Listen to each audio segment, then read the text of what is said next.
रुकिए रुकिए हजरत, मेरी बात सुनिए, मैं बहुत परेशान हूँ। क्या हुआ?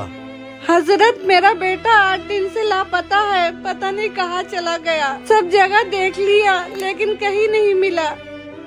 वही मेरा सहारा है, उसके सिवा इस दुनिया में मेरा कोई नहीं है। कुछ लोग तो ये कह रहे हैं लगता है तुम्हारे बेटे को डकैतों ने अगवा कर लिया।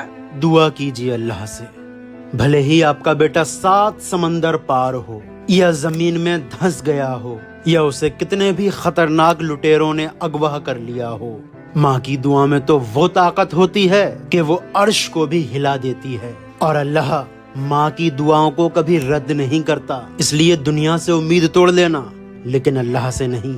अपने बेटे के हक में दुआ करो, इंशाअल्लाह आपका बेटा आपको सही सलामत मिल जाएगा।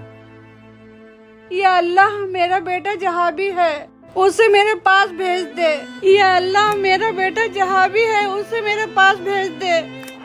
वो आता ही होगा जिसके हाथ इसको बेचना है। इस बार इसकी किडनी सबसे महंगी बिकी है।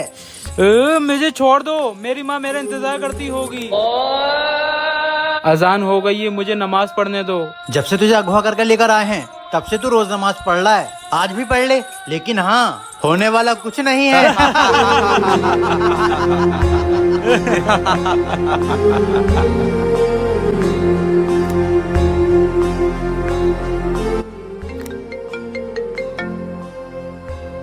हाँ, आ गए। आ जाओ, हरे मैदान के अड्डे पर हूँ। ठीक है, लड़का ले जाओ और माल दे जाओ।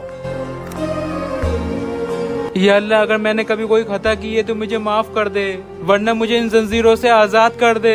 मेरी माँ बहुत परेशान होगी। उस्ताद शेर, कहीं हमें खाना जाए। भागो!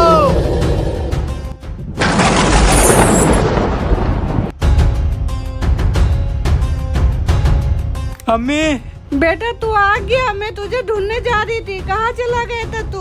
अम्मी, मुझे लुटेरों ने कैद कर लिया था और मुझे बेचना चाह रहे थे, लेकिन तुम्हारी नसीहत काम आई। अम्मी, तुम कहती थी ना किसी भी हाल में रहो लेकिन नमाज मत छोड़ना। मैं कैद में था लेकिन मैंने अल्लाह को सजदे करना नहीं छोड़े और अल्लाह का ऐसा करिश्मा हुआ कि मैं आजाद हो गया। हजरत देखिए, मेरा बेटा वापस आ गया। जब माँ के हाथ अपनी औलाद के हक में दुआ करने के लिए उठते हैं तो आसमान कांपता है, और कोई जंजीरों में लिपटे होने के बाद भी सजदे करता है तो अल्लाह उसके दुखों की सारी जंजीरें तोड़ देता है और ऐसे ही करिश्मे दिखाता है।